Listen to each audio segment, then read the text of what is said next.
Bien, pues estamos en una miniserie, se llama Verdades Católicas, católicas en el sentido bueno de la palabra, porque católico significa universal. Acabamos Juan 17, y vamos aquí 3 años predicando Juan, acabamos Juan 17, pero quería estudiar los temas centrales de Juan 17 para ver los fundamentos de la iglesia. Hasta la fecha hemos visto 4 temas sobresalientes en Juan 17. 1, la Escritura. 2, Dios el Padre. 3, Dios el Hijo. 4, Dios el Espíritu Santo. Hoy vamos a agregar 3 puntos más a nuestra miniserie y creo que la semana que viene acabaremos la serie. No sé si lograré dar todo el domingo que viene o si tendré que extenderme un domingo más, pero ya tomaré la decisión pues esta semana. Así que hoy sí que vamos a seguir con 3 puntos más.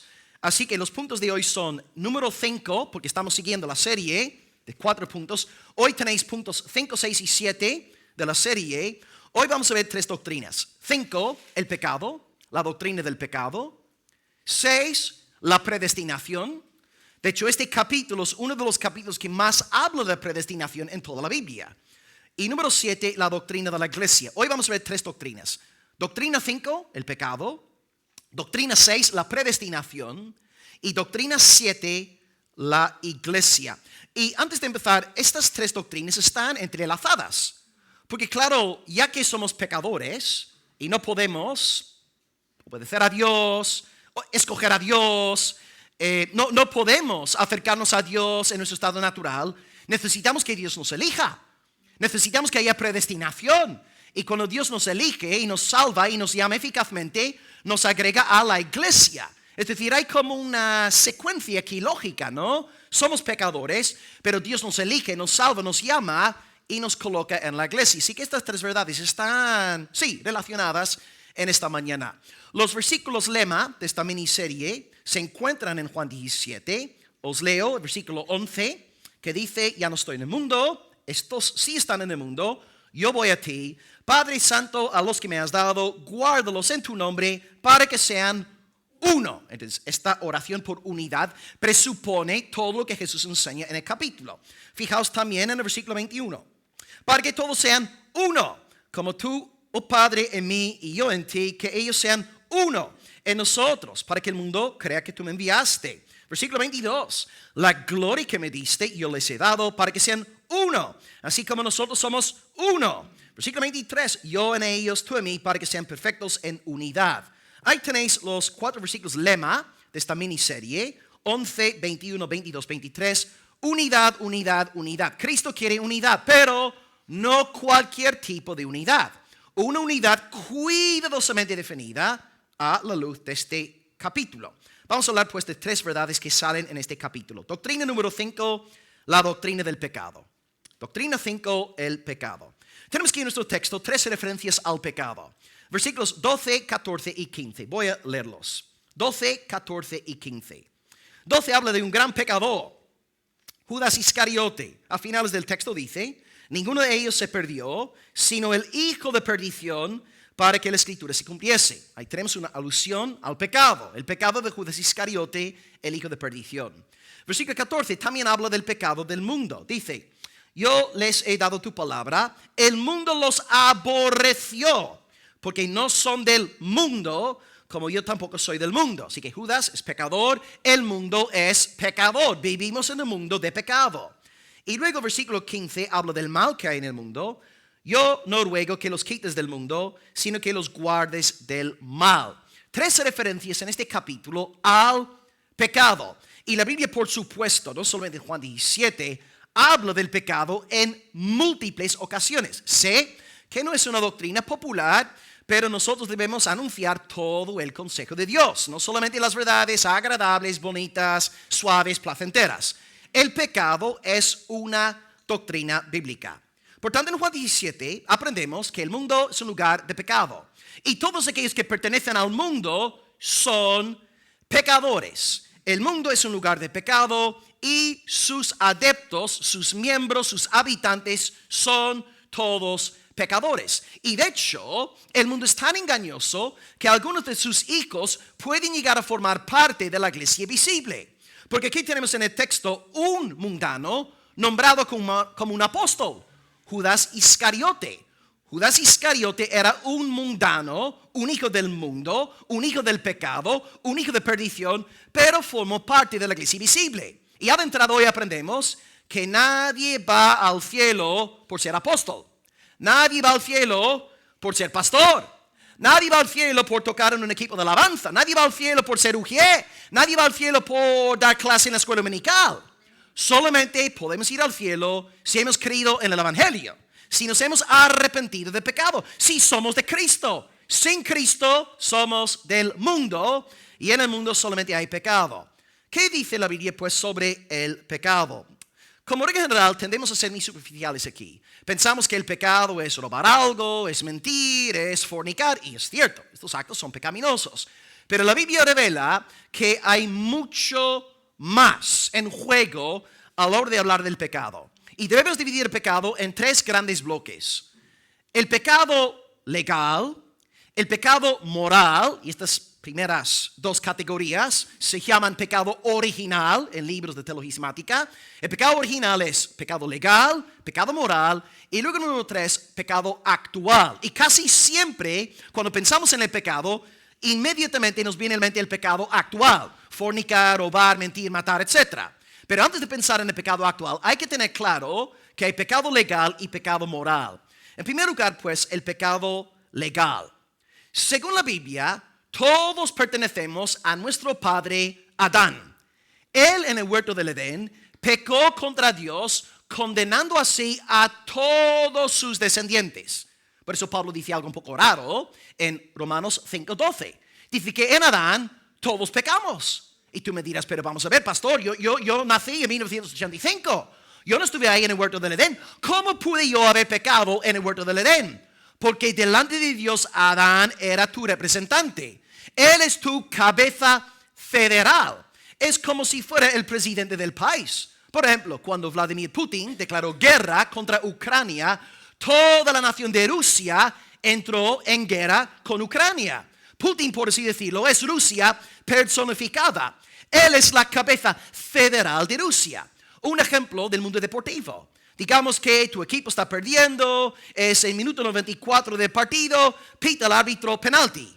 Tu delantero sube, tira la pelota. Si él falla, todo el equipo falla.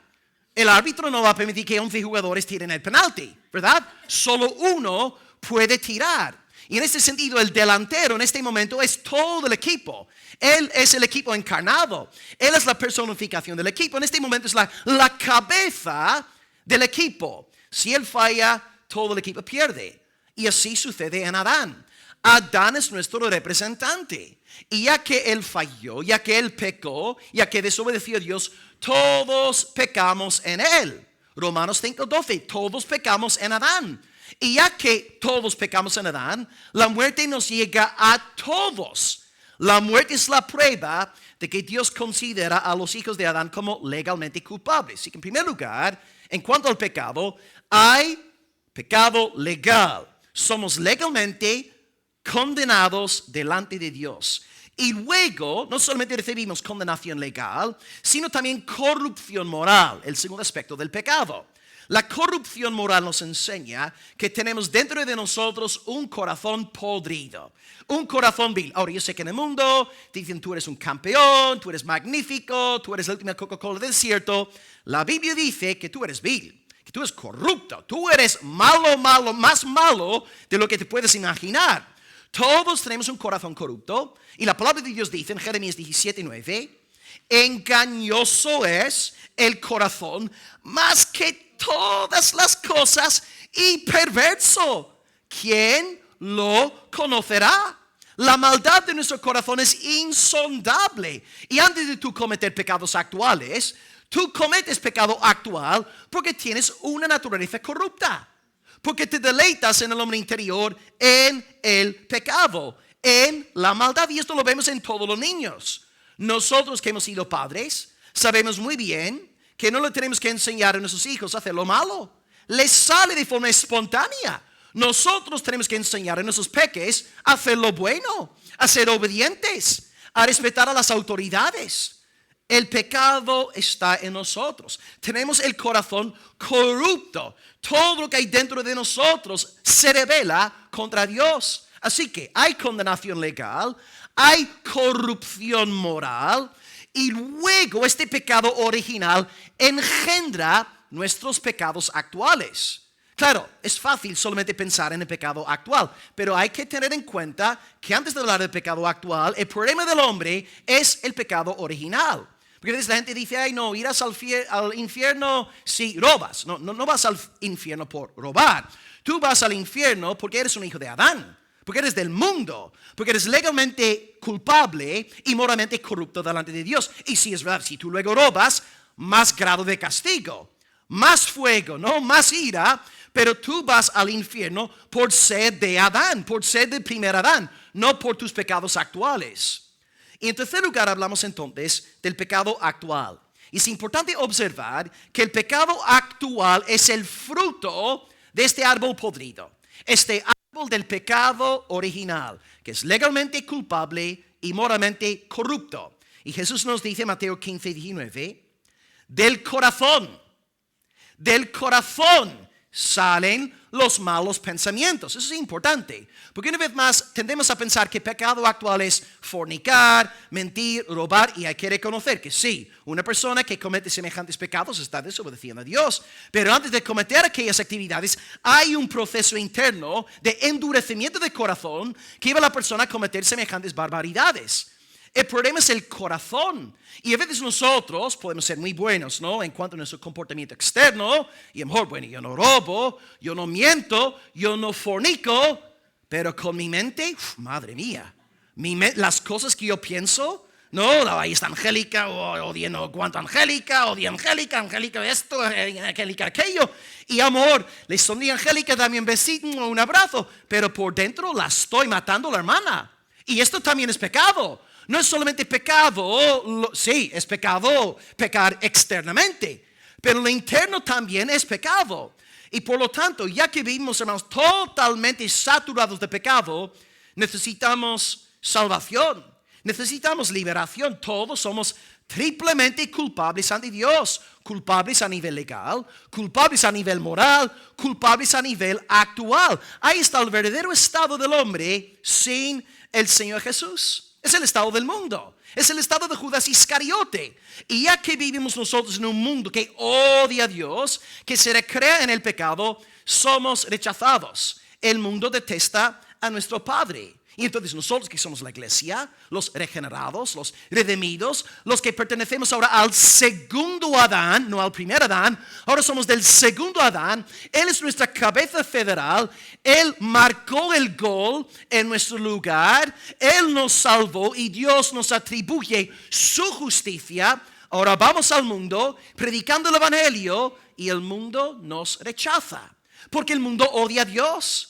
El mundo detesta la luz del Señor. Y por eso cuando predicamos el evangelio, diciendo a la gente, bueno, tienes que arrepentirte, tienes que poner tu fe en Cristo. La gente diciendo, no, yo no tengo que arrepentirme porque no soy malo. El infierno es para Hitler, para Stalin, Ceausescu, Pol Pot, etc. No tengo que poner mi fe en Cristo, tengo que poner mi fe en mí mismo, etc.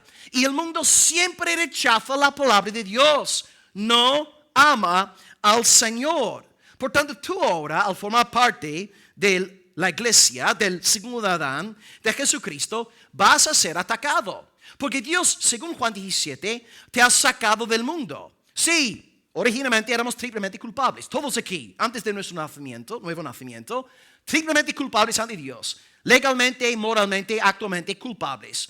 Somos salvados por el segundo Adán. Ya no somos culpables. Cristo nos ha vestido de su justicia. Y ahora vivimos en un mundo que nos aborrece y todos aquí, si vivís conforme a vuestro llamamiento, vais a sufrir por causa del evangelio. Y si tú me dices a mí, Will, desde mi día de conversión en adelante, nunca he tenido un solo enemigo, es la prueba indubitable de que tú no estás viviendo para la gloria de Dios. Tú no estás viviendo en santidad, porque escrito está por el Espíritu Santo, 2 Timoteo 3:12, todos los que viven piadosamente en Cristo Jesús padecerán persecución. Todos, hermanos. Si tú brillas con la luz de Dios, tu familia te va a rechazar. Se van a burlar de ti en el trabajo. En la universidad se van a meter contigo. Vas a ser el hazmerreír de todos. Si tú vives para Dios, el mundo te rechazará. Porque el mundo no ha mejorado. 2000 años más tarde, el mundo sigue siendo malo. Y Satanás usa el mundo para atacarnos a través de dos vías. La primera vía es la vía, digamos, más directa. La segunda vía es la indirecta. Como general, Satanás nos ataca en países de tradición no cristiana por medio de la persecución abierta. Pensemos en Corea del Norte, en Afganistán, en los países que siempre nombramos, Somalia, Sudán, Eritrea, Irak. En aquellos países, Satanás usa las autoridades para encarcelar a creyentes y, como vemos en Pakistán, en Nigeria, matar. Es realmente, hermanos, un genocidio lo que estamos viendo en aquellos países.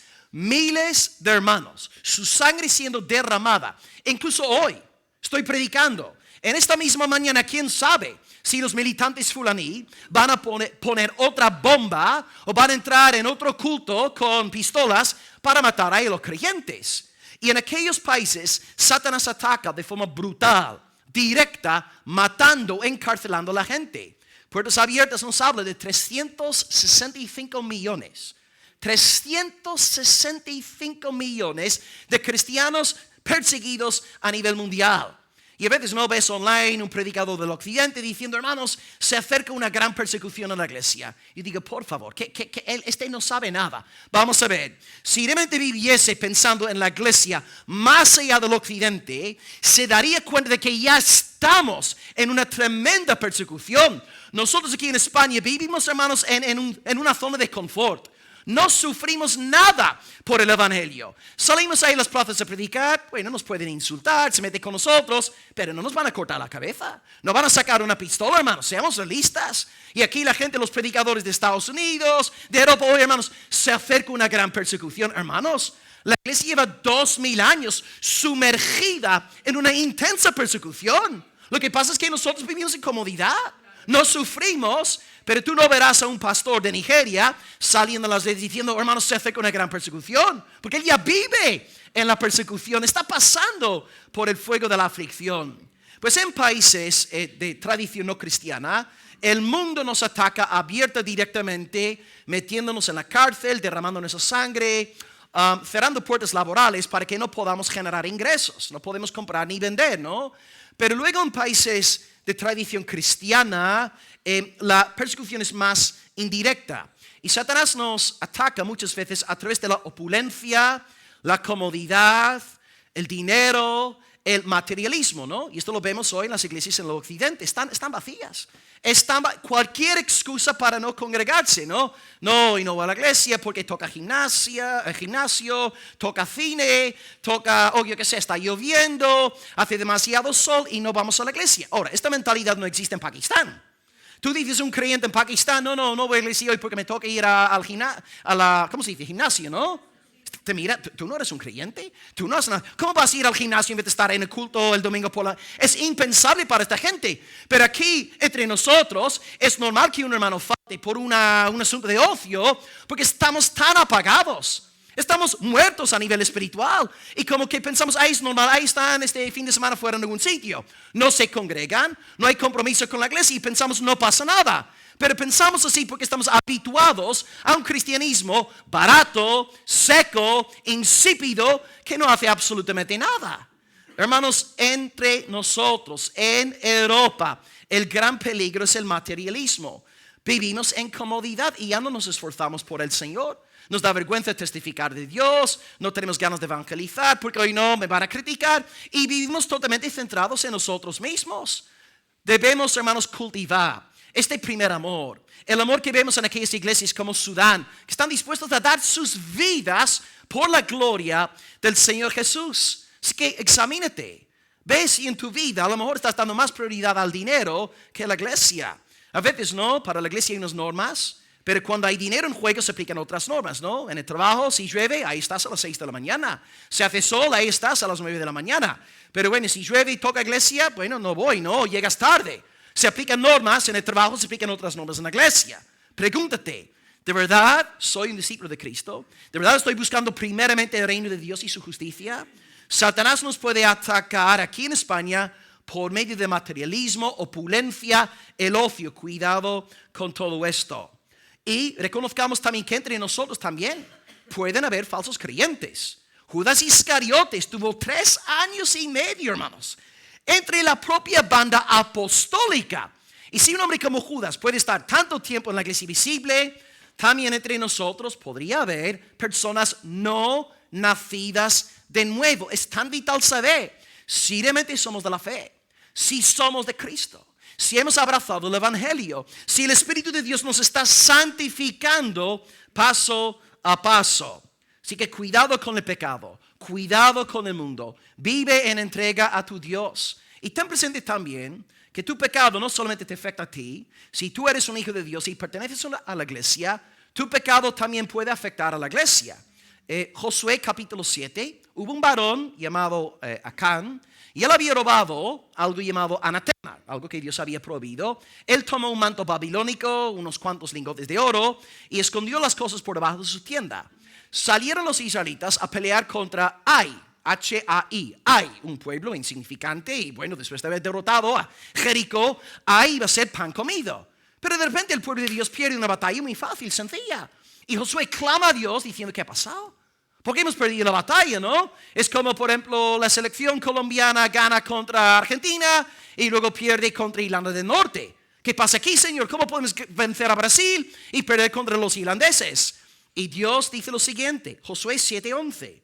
Israel ha pecado, dice el Señor, y aún han quebrantado mi pacto que yo los mandé, han tomado del anatema, han hurtado, han mentido y lo han guardado entre sus enseres. Por esto los hijos de Israel no podrán hacer frente a sus enemigos. ¡Wow! Es decir, todo el pueblo pierde una batalla por un hombre que estaba viviendo en pecado secreto. Sé serio, hermano. Tu pecado sí te afecta, pero puede afectar a tu propia iglesia. Vive en pureza, vive en santidad. Y si caes, arrepiéntete, levántate en el nombre del Señor. Así que está el mundo, está el pecado, pero Dios nos ha sacado de ahí. Tú ya no eres de primer Adán.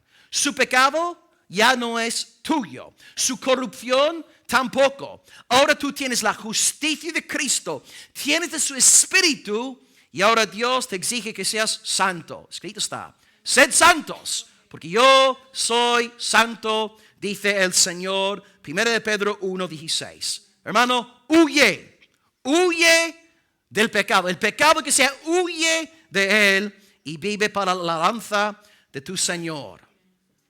En primer lugar, pues, vemos la doctrina del pecado.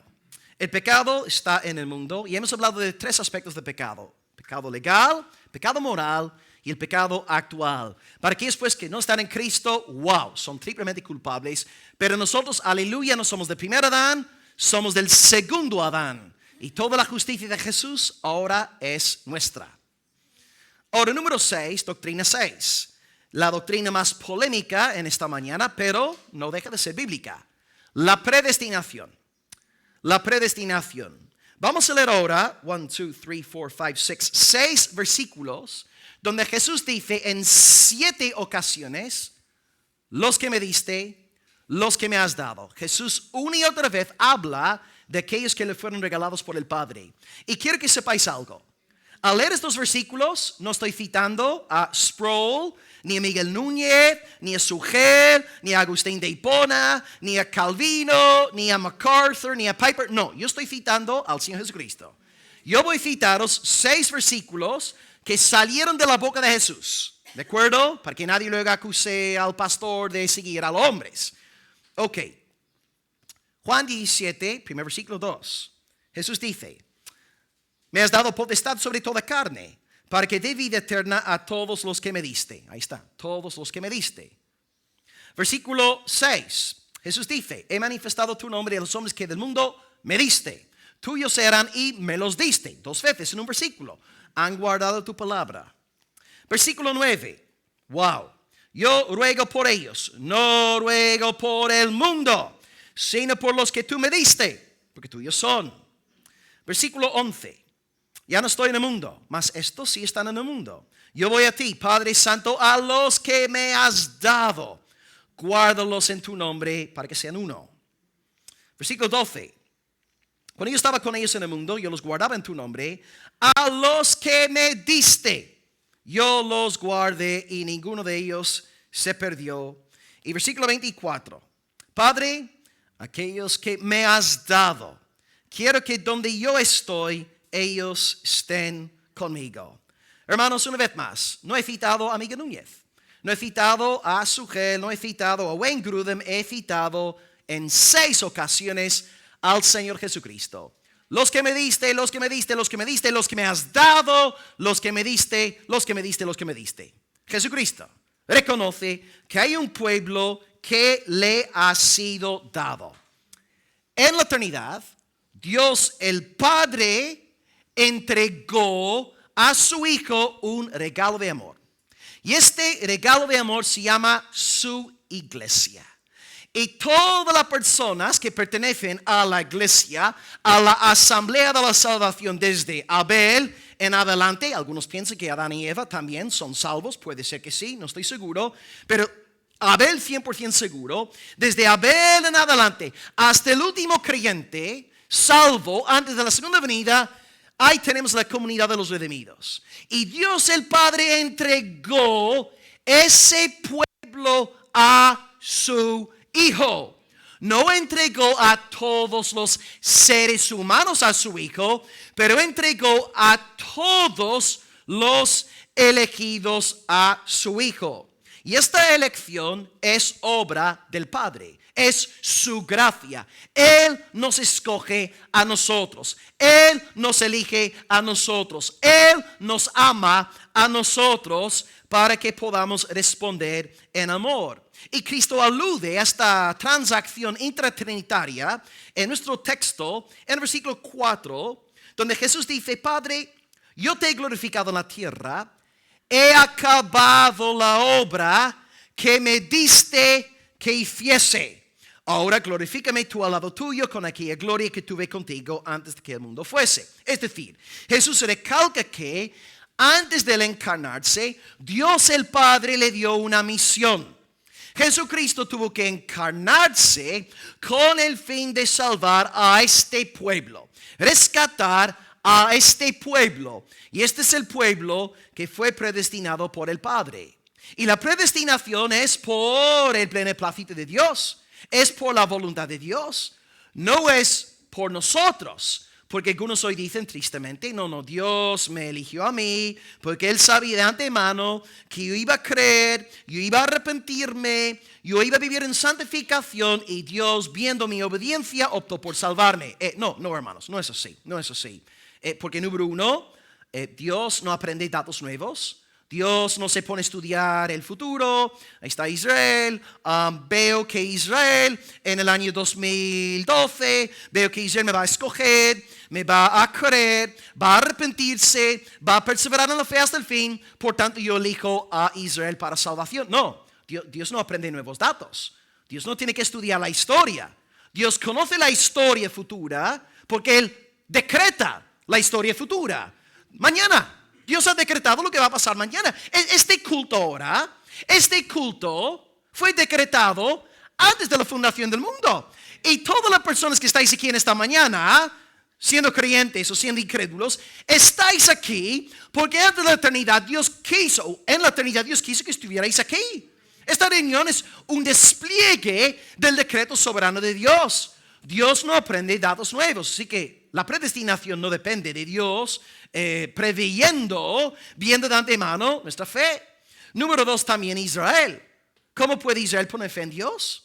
¿Cómo puede él creer en Dios si él es corrupto? Si él es malo, él es vil, él es desobediente, él es pecador. No hay nada en él, naturalmente hablando, no hay nada en él que anhele a Dios, que desea a Dios.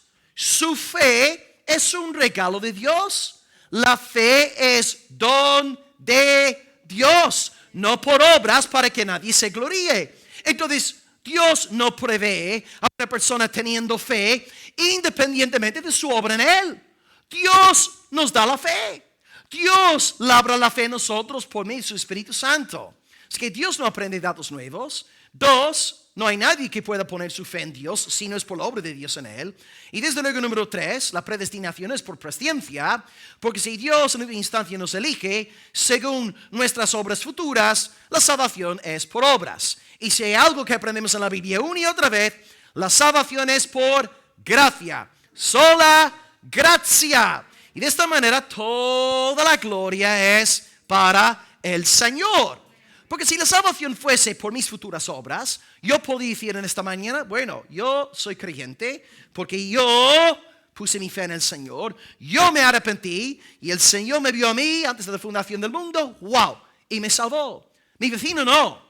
Como mi vecino no iba a poner su fe en el Señor, no iba a arrepentirse, Dios lo pasó por alto. Pero ya que Dios me vio a mí creyendo, me vio a mí arrepintiéndome, me escogió a mí, gloria pues a mí. ¿Ves cómo la salvación por obras te iba a gloriarte en ti mismo? Pero ya que la predestinación es sola gracia, el único que recibe gloria en la salvación es Dios Padre, Dios Hijo, Dios Espíritu Santo.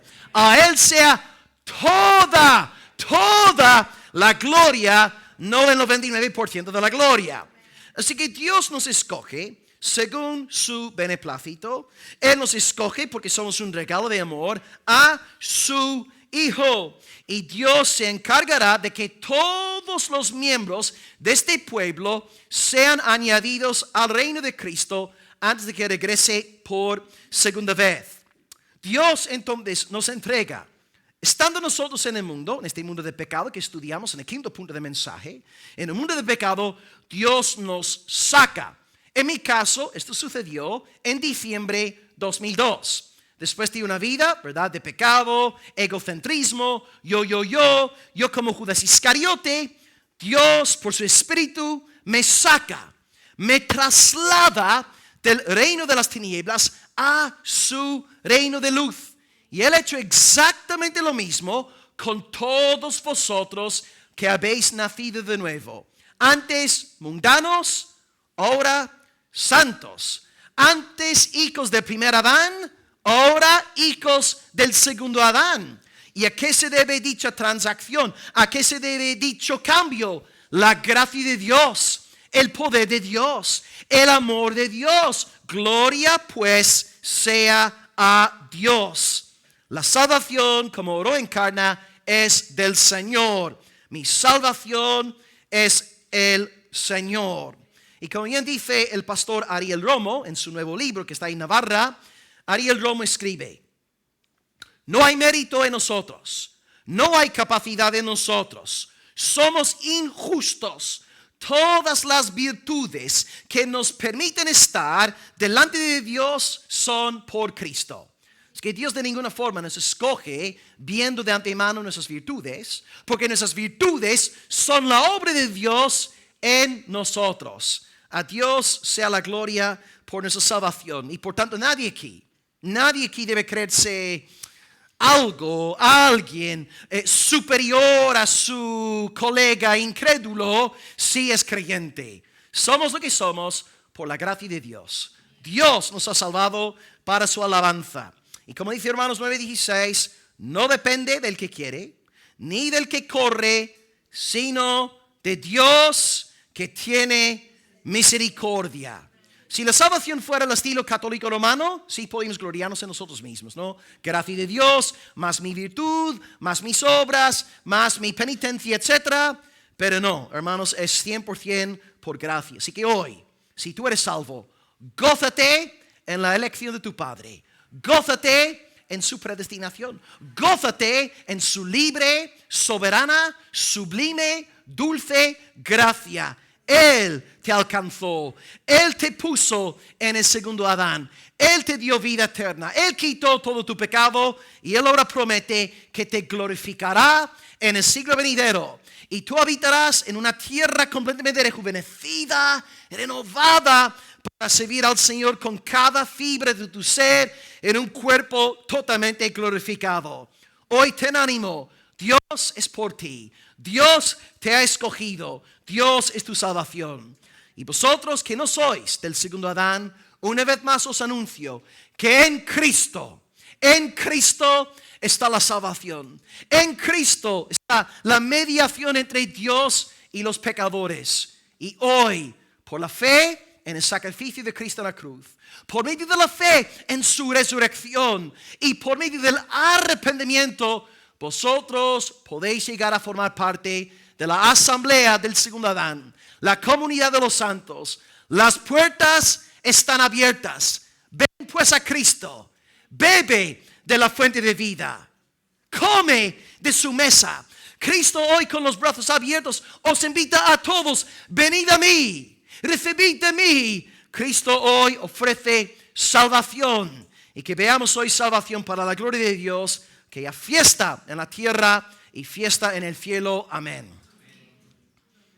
Número 5, hay pecado. Pero gloria a Dios, hay predestinación. Si no fuera por la predestinación, nadie sería salvo. Nadie. Todos iríamos al infierno. Todos. 100% de nosotros. Dios nos salva después de haber sido pecadores y ahora no nos deja aislados. Dios no salva a su pueblo para que vivan vidas independientes, autónomas por ahí. No. Cuando Dios nos salva, según la Escritura, nos mete en una iglesia. Somos miembros de la iglesia católica, la iglesia universal, y demostramos nuestra pertenencia a la iglesia universal formando parte de una congregación local. Porque mucha gente online hoy día, yo no pertenezco a ninguna iglesia local, yo pertenezco a la iglesia universal. Ya, suena muy bonito eso. Pero claro, si tú solamente estás en casa entre semana descargando predicaciones, ¿a quién amas? ¿A quién tienes que tolerar? ¿No? ¿Cómo Dios obra en tu paciencia? Porque Dios te pone en una iglesia para que los hermanos te vayan puliendo, santificando, animando también, que la iglesia también es una bendición. Los hermanos te animan, te levantan, oran por ti, se preocupan por ti. Pero si tú estás solamente online descargando una predicación el día domingo, ¿cómo pones tú por obra el fruto del Espíritu? ¿Cómo demuestras tú tu amor por la iglesia de Cristo? Dios nos llama a formar parte de una iglesia local. Y Jesús aquí una vez más, los 4 textos que son el lema de esta serie, los textos 11, 21, 22 y 23, hablan de la unidad entre un grupo local. Cristo está orando por la unidad de estos 11 hombres que tenía por delante. No está pensando en una hermosa unidad esotérica, filosófica, abstracta. No, es una unidad muy práctica. Una unidad, 11 hombres, Señor, que sean uno, amado Padre, y aquellos que han de nacer de nuevo, que también sean uno juntamente con ellos. Entonces, en la Biblia, la unidad es práctica, es local, es concreta. Si tú dices, yo pertenezco a la iglesia universal, pero no andas con una iglesia local, no perteneces a la iglesia universal, es una mentira. Demuestras tu amor por la iglesia universal juntándote con una iglesia local. Dios no cree en llaneros solitarios. Dios cree en ovejas. Y la ovejita, lejos de su rebaño, se pone triste. La oveja no está feliz y no está con otras ovejas. Porque somos animales así, necesitamos comunidad. Dios nos creó para que formáramos parte de un cuerpo. Esto también lo vemos en el mundo natural.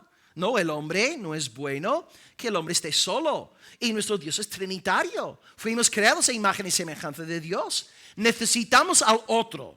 Necesitamos esta comunión unos con otros. Ciertamente no todos tienen este don, ¿no?, del matrimonio. Dios da a algunos el don de continencia. Pero sí, todos necesitamos la iglesia, la comunión de los santos, la asamblea de los creyentes. Dice la palabra de Dios en 1 de Pedro 2:9, y eso está combinando, ¿no?, lo que hemos visto en el punto 6. Dios os llamó de las tinieblas a su luz admirable. Y esta frase es muy interesante porque justo antes dice que somos real sacerdocio, nación santa, pueblo adquirido por Dios. ¿Veis? Sacerdocio, nación, pueblo, pluralidad. Y lo que Pedro nos está diciendo es que cuando Dios salva a un pecador, Dios tiene a alguien elegido, en el tiempo llama a esta persona fuera del mundo para que forme parte de un sacerdocio, de una nación, de un pueblo. ¿Ves cómo piensa Pedro? El creyente pertenece a la iglesia. El creyente anda con la iglesia. La oveja anda con su rebaño. Necesitamos la iglesia. ¿Y cómo podemos formar parte de la iglesia? Pues creyendo el evangelio, creyendo en Cristo, arrepintiéndonos del pecado, así de sencillo. No hace falta pagar, no hace falta ser muy inteligente, no hace falta, yo qué sé, creer en Cristo. Arrepiéntete, ya está ahí, punto. Y puedes formar parte de una iglesia local. Por ejemplo, aquí, si nos fijamos en Juan 17, Jesús dice en el versículo 6, estos han guardado tu palabra. En el versículo 8, han creído que tú me enviaste. Versículo 14, no son del mundo. Versículo 25, han conocido que tú me enviaste. O sea, Jesús dice que la marca de un verdadero creyente es eso, cree en mí. Me cree mi palabra. Me atesora. Esto lo vemos también a finales de Juan 6, cuando muchos abandonan a Jesús y van en pos del pan, de los peces. Y Jesús empieza a decir que van a sufrir por Él, que ellos no son el centro del mundo, Él es el centro de todo. Abandonan al Señor. Y Él dice a los 12, oye, ¿queréis marcharos también? ¿Queréis dejarme? Y Pedro responde diciendo en Juan capítulo 6, 68, Señor, ¿a quién iremos? ¿A quién iremos? Tú tienes palabras de vida eterna. Ya está, nosotros hemos creído y conocemos que tú eres el Cristo, tú eres el Hijo del Dios viviente. ¿Ves? Pedro había nacido de nuevo. Los 11 habían nacido de nuevo. Formaron parte de la iglesia. Y puedes formar parte de la iglesia creyendo en el Señor Jesús, arrepintiéndote y luego bautizándote como prueba de que tienes fe y que de verdad te has arrepentido. Por tanto, en la iglesia, para formar parte tienes que tener fe. Tienes que arrepentirte. ¿Tener fe en qué? ¿Arrepentirte de qué? Tener fe en el evangelio, arrepentirte del pecado. Y ya que la fe en el evangelio es la marca esencial de un creyente, la cosa más importante en cualquier iglesia es la fiel predicación de la palabra. No hay nada más importante en la asamblea de los redimidos que la predicación de la palabra de Dios. Mira, podemos tener un mejor o peor equipo de alabanza, podemos tener mejor o peor luces, podemos tener mejor o peor cámara, mejor, peor, lo que sea. Pero no podemos tener, hermanos, una carencia de la fiel predicación de la palabra. Porque es esta palabra la que Dios usa para salvar a los incrédulos y para santificar a los suyos. Y cuando regresamos a la reforma, los reformadores nos dicen que la primera marca de una verdadera iglesia es la fiel predicación de la palabra. Os cito a Martín Lutero, su brazo derecho, Felipe Melanchthon. Él dice en la Confesión de Augsburgo, redactada en 1530, la asamblea de todos los creyentes, dice él, la iglesia es la asamblea de todos los creyentes, entre los cuales se predica genuinamente el evangelio. Lutero dice, la gran diferencia entre nosotros, Iglesia Católica Romana, es que nosotros, en primer lugar, predicamos el evangelio. En la Iglesia Católica hay de todo menos el evangelio.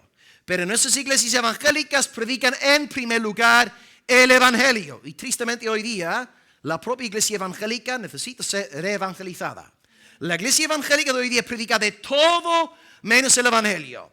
Yo estuve escuchando una predicación esta mañana, no voy a nombrar a predicador, y este hombre era capaz, casi merece un aplauso, ¿eh? Él tiró 1 hora y 10 minutos predicando en una iglesia evangélica sin mencionar una sola vez a Jesucristo, ¿no? Sino una sola vez mencionar a Jesús. Y yo digo, pero ¿para qué tenemos el púlpito? ¿Para qué existe el ministerio de predicación?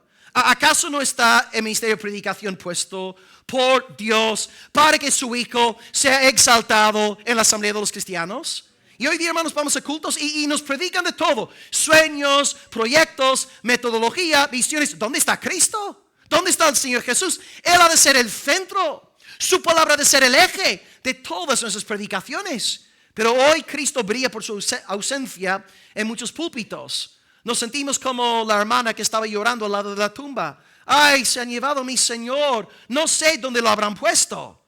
¿Dónde está Cristo? ¿Dónde está Cristo hoy? Una generación después de Lutero, Juan Calvino dice que la primera marca de una iglesia apostólica es la predicación sincera de la palabra de Dios. La palabra, la palabra, la palabra. De hecho, en Hechos 2:42, la Escritura nos dice que los primeros miembros de la iglesia en Jerusalén, en primer lugar, perseveraban en la doctrina de los apóstoles. ¿Y esto qué quiere decir? Quiere decir que la iglesia se reunía alrededor de la enseñanza apostólica, la predicación de la palabra. Pero pastor, si predicamos acerca de Cristo, si predicamos todo el consejo de Dios, la gente se irá de la iglesia. No, la gente no se irá. Las cabras se irán. Las ovejas se quedarán gozándose en los pastos de su buen pastor. Así que no tengas miedo. Predica la palabra de Dios. A algunos sí, les aburrirá. Pero tú no estás en el ministerio para agradar a cabras. Estás ahí para exaltar al Señor. Y si anuncias la palabra de Cristo, las ovejas te van a dar las gracias. Y aunque no te den las gracias, Dios pondrá su sonrisa sobre tu ministerio. Es que predica la palabra, predica a Cristo. Y las ovejas se gozarán en el Señor. Amados, la iglesia se construye a partir de la palabra. La palabra, la palabra. Dice Pablo, ¿no? La iglesia, la piedra angular es Cristo, pero el fundamento, Efesios 2:20, es el fundamento de los profetas y los apóstoles. ¿Qué está diciendo Pablo? Que el fundamento de la iglesia es este libro. Aquí tengo la voz profética. Aquí tengo la voz apostólica. Aquí tengo la palabra de Dios. Y que nadie me venga a mí diciendo, bueno, Will, esta semana el Señor me ha dicho no sé qué, no sé cuánto. Yo quiero que tú me digas el capítulo y el versículo. Si Dios habla, Dios hablará conforme su palabra. Este es el libro del Espíritu Santo. He aquí la voz del Espíritu Santo del Señor. Hay muchos espiritualoides hoy, ¿no? Intentando divorciar al Espíritu Santo de la Escritura. El hombre genuinamente espiritual, la mujer llena del Espíritu Santo, su nombre es una mujer guiada por este libro. Aquí está el consejo del Espíritu. Aquí está la sabiduría del Espíritu Santo de Dios. Por tanto, levantamos la iglesia a partir de la palabra de Dios. La palabra de Dios centrada en Cristo. Toda la palabra se centra en Él. En Génesis yo encuentro a Jesucristo. En Apocalipsis yo encuentro a Jesucristo. Y Éxodo, Levítico, Números, Deuteronomio, Cristo está ahí. Pero hacen falta ojos. Hacen falta ojos para ver. Ora, antes de la Biblia, Señor, voy a estudiar el Evangelio de Marcos. Muéstrame a Cristo. Que la luz de Cristo brille sobre mí. Amado Padre, abre los ojos de mi entendimiento para que vea la grandeza de tu Hijo Jesús. Ora a Dios leyendo la Biblia, buscando a Cristo en el texto. Por tanto, nosotros fundamentamos nuestra iglesia en la doctrina apostólica, en la predicación de la palabra. Y con razón Pablo decía a un joven pastor, 30 años tal vez hay, pastor de Éfeso, Timoteo. Dice Timoteo, es uno de Timoteo 4:2, predica la palabra a tiempo y fuera de tiempo. No te pongas en el púlpito para tirar media hora hablando sobre tu visita a los Estados Unidos. No, la gente no necesita enterarse de tus logros por ahí, de todo lo que has hecho. No. Si vas a predica la palabra de Dios. Los hermanos que quieren saber más sobre Estados Unidos, luego pueden preguntarte. Pero el púlpito es para predicar la palabra. A tiempo, fuera de tiempo, predica la palabra. También dice Pablo, 1 Timoteo 4:13, entre tanto que voy, ocúpate en la lectura, la exhortación y la enseñanza. Lectura de la palabra. Exhortación a partir de la palabra. Enseñanza a partir de la palabra. ¿Y por qué entre semana y los fines de semana, cada vez que nos juntamos, tenemos la Biblia abierta? Porque estamos dando un mensaje. Estamos diciendo aquí, la voz que realmente importa es la voz de la Escritura. La voz que importa en esta iglesia no es la mía, no es la de Antonio cuando comparte aquí los jueves. La única voz que importa aquí es la voz del Señor. La Biblia, la palabra de Dios, es el fundamento de la iglesia. La palabra, la palabra, la palabra. ¿Por qué? Porque esta palabra es la que nos salva. Dios alcanza a los incrédulos por medio de la predicación de la palabra. Romanos 10:17, la fe es por el oír y el oír por la palabra de Dios. Y luego no solamente la salvación, vosotros que habéis nacido de nuevo, vosotros que sois del Señor, ¿cómo os hacéis fuertes? Por la palabra, ¿verdad? Yo en estos días me han dado pupusas, que es comida salvadoreña, que están muy ricas. Me han dado comida mexicana, me han dado comida estadounidense. Y mira, he vuelto, ¿verdad? Con unos cuantos kilos más. Me he hecho fuerte, ¿no? Pero ¿cómo me hago fuerte en el reino espiritual? Alimentándome de este manjar suculento. Aquí tienes un banquete para todos los días. Nos llenamos de la buena doctrina de la santa palabra de Dios. Llénate de la palabra. Y vosotros, queridos hermanos, que a lo mejor estáis en un nuevo trabajo, tenéis que mudaros a una nueva ciudad, la primera pregunta que siempre debéis haceros es, al llegar a esa ciudad, a Coruña, Sevilla, yo qué sé, el lugar que Valencia, aquí vamos a echar raíces. ¿Dónde está la iglesia más apegada a la Biblia? ¿Dónde está la iglesia que más predica la palabra? Este es el punto. No es cuál es la iglesia con el mejor equipo de alabanza, el mejor sistema de sonido. No, ¿dónde me van a enseñar la palabra? Porque en esa iglesia voy a crecer. En esa iglesia me van a llamar la atención cuando haga falta. En esa iglesia voy a ser yo santificado.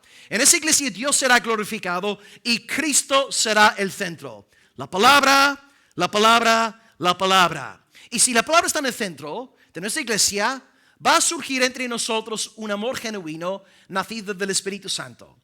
No será amiguismo mundano, ¿no? A veces entiendo que hubo un partido ayer y los futboleros se juntan, pero es una amistad puramente mundana, basada en intereses mundanos, terrenales. Pero en la iglesia, cuando hay verdadero amor por la palabra, lo que Dios va a hacer en ti, primeramente despierta en ti amor por la palabra, amor por la escritura, y luego te topas con otro hermano como Giovanni, que ama la misma palabra, ama al mismo Dios, y de repente, wow, sin tú hacer nada, sin tú forzar nada, sin tú torcer brazos, wow, florece una amistad. Y de repente hay una amistad formada por el Espíritu Santo, ¿verdad, hermanos? Es así, ¿no? Dios entonces coloca la palabra como fundamento de la iglesia y luego brota una unidad en el Espíritu Santo para la gloria de Dios. Aquí pues como iglesia, oremos siempre para que nuestro Padre nos mantenga bien anclados en su santísima palabra. Vendrán lobos, vendrán falsos hermanos con sus intereses carnales, procurarán dividir el cuerpo. Esto es una promesa de la palabra. Pero si estamos nosotros anclados fundamentalmente en la palabra, estaremos firmes y no nos vendremos para abajo en el día de la prueba. Que Dios pues nos fortalezca en su buena palabra. Y que entre semanas estemos leyendo, memorizando, repasando las escrituras, conectándonos cuando podamos, ¿verdad? A las reuniones, estando aquí entre el fin de semana, la palabra, para que seamos creyentes fuertes y sólidos en el nombre del Señor. Hoy pues, santos, hemos estudiado 3 grandes doctrinas en Juan 17. Dios mediante la semana que viene acabaremos, no sé si llegaré a acabar la serie, pero repasemos. Hoy pecado, predestinación y la iglesia. Pecado, predestinación y la iglesia. En primer lugar observamos que somos triplemente culpables y ahora voy a ver si habéis estado prestando atención. ¿En qué sentido, hermanos, somos triplemente culpables, triplemente pecadores? Pecado legal, pecado moral, pecado actual, glorioso. En el primer Adán somos legal, moral, actualmente pecadores. Pero aleluya, si somos de Cristo, ya no estamos en el primer Adán, sino en el segundo Adán y su justicia es nuestra. Iban al avión amarillo, se desató una tormenta, no pudimos aterrizar. Yo salí de Dallas, un viaje de 1 horita, se convirtió en un viaje de 5 horas. Y de hecho dimos tantas vueltas por amarillo que el piloto dijo que teníamos que hacer parada en Lübeck, una ciudad vecina, para meter combustible en el avión. El avión quedó sin combustible. Regresamos a amarillo, misma historia, vuelta tras vuelta. Y en un momento dado, el piloto toma la decisión de meterse por la tormenta. Hermanos, aquello fue de película. Yo llevo más de 20 años viajando en avión, más de 20 años, hermanos, he experimentado turbulencia. Yo sé qué es la turbulencia. Ese avión, hermanos, es un milagro que hemos salido vivos. Y yo estaba ahí en el aire, el avión botando, hermanos. Yo ya me había despedido de Ágota, de los niños. Ya está, en serio, yo pensaba que ahí me muero, ¿no? Y la única cosa que me daba consuelo en ese momento en el avión, el viernes fue por la noche, la única cosa que me decía una y otra vez, Jesucristo es mi justicia. Jesucristo es mi justicia. Jesucristo es mi justicia. Estoy en el segundo Adán, ¿no? Y en aquellos momentos te olvidas de todo. La única cosa, porque yo honestamente no pensé que iba a salir vivo de ese avión. Y la gente agarrada a la silla, todo cara blanca, hasta la azafata estaba preocupada, ¿no? Cuando la azafata está preocupada, mala noticia. Gracias a Dios llegamos, después de 5 horas de viaje, un viaje de 1 hora, pero ahí está, ¿no? El punto de la prueba.